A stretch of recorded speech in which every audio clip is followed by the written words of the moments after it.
បាទជំរាបសួរបងប្អូនថ្ងៃនេះខ្ញុំបាទចង់លើកយករឿងទូចមួយយកមកនិយាយបាទ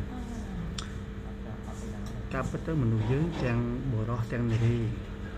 ពាក្យក្នុងអ្វីដែលគាត់និយាយចេញមកជួនកាលគាត់និយាយថាទាំងបរោះទាំងនារីគាត់និយាយថាការប្រចាំគឺជារឿងអត់ប្រយោជន៍ជារឿងអត់ប្រយោជន៍មែនទែនបាទគាត់និយាយយ៉ាងប៉ុន្តែខ្ញុំជួបខ្លួនឯងផ្ទាល់ខ្ញុំមិនដឹងថាបងប្អូនធ្លាប់ជួបដូចខ្ញុំអត់ទេណាខ្ញុំបានស្គាល់នារីម្នាក់ហ្នឹងគាត់បាននិយាយថាការប្រចាំហ្នឹងណាគឺជារឿងអត់ប្រយោជន៍មែនទែនប៉ុន្តែចុងក្រោយបំផុតហ្នឹងគាត់ហ្នឹងហើយគឺជាអ្នកដែលប្រចាំខ្លាំងបំផុតមិនត្រឹមតែប្រចាំនេះគាត់បន្ថែមនៅរឿងរ៉ាវផ្សេងៗទៀតផងគាត់បង្កើតរឿងផ្សេងដើម្បីឲ្យយើងនឹងតបតជាមួយគាត់នៅពេលដែលយើងអត់តបតជាមួយគាត់កាន់តែខឹងយើងបន្ថែមឡើងគាត់សួរខ្ញុំថាហេតុអីបានខ្ញុំអត់តបតមួយគាត់នៅពេលគាត់និយាយលូដាក់ខ្ញុំជាមួយគាត់បង្កើតរឿងផ្សេងទម្លាក់កំហុសលើខ្ញុំអញ្ចឹងខ្ញុំបានឆ្លើយគាត់យ៉ាងខ្លីថាខ្ញុំបើសិនជាខ្លួនឯងនឹងធ្វើជាភ្លើងកំពុងតែមកដុតអីហ្នឹងហើយខ្ញុំទៅយកសាំងដើម្បីទៅបន្ថែមឲ្យភ្លើងនឹងកាន់តែមានការឆេះសន្ធោសន្ធើទៅទៀតខ្ញុំនិយាយចឹងខ្ញុំថាខ្ញុំអត់តបតទេអ្វីដែលខ្ញុំមិនតបតជាមួយគាត់ហ្នឹងគឺខ្ញុំសុខចិត្តធ្វើចាញ់គាត់ហើយមានអ្នកខ្លះអញ្ចេះទៀតក្នុងពេលតែមួយហ្នឹងគឺឈោងចាប់ស្នេហា2ទៅ3ហើយគាត់បានមោទនភាពខ្លួនគាត់ថាគាត់គឺជាមនុស្សប្រុសដែលអស្ចារ្យ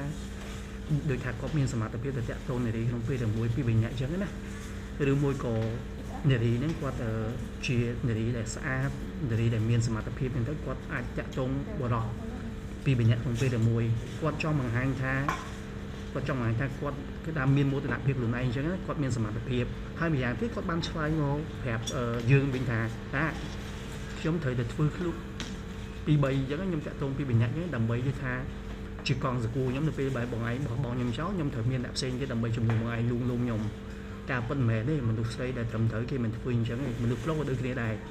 យើងត្រូវផ្ដាច់តំណតំណងជាមួយនរណាម្នាក់ឲ្យដាច់ស្រឡះសិនចាំយើងបន្តស្នេហាមួយទៀតបើសិនជាយើងតាក់ទងមនុស្សក្នុង2 3នាក់ក្នុងពេលតែមួយមានន័យថាយើងគឺជាមនុស្សដែលមិនស្មោះត្រង់មកតែយើងនិយាយភាសាសាមញ្ញគេថាសັບសាវ៉ាបាទសាវ៉ាហើយអញ្ចឹងយើងកុំយកលេសដើម្បីលុបលាងកំហុសខ្លួនឯងថាខ្ញុំតាក់ទងមនុស្សក្នុងពេលតែមួយពីរនាក់គឺដើម្បីនៅពេលដែលបែកបងឯងឬមួយក៏ពេលបែកបងឯងទៅគឺបងមានអ្នកផ្សេងទៀតដើម្បីលួងអាហ្នឹងគ្រាន់តែជាលេសដើម្បីគាត់និយាយឲ្យខ្លួនគាត់ហ្នឹងហើយអញ្ចឹងគាត់មានន័យថាគាត់តាក់ទងយើងនេះគឺដើម្បីសម្រាប់តែបែក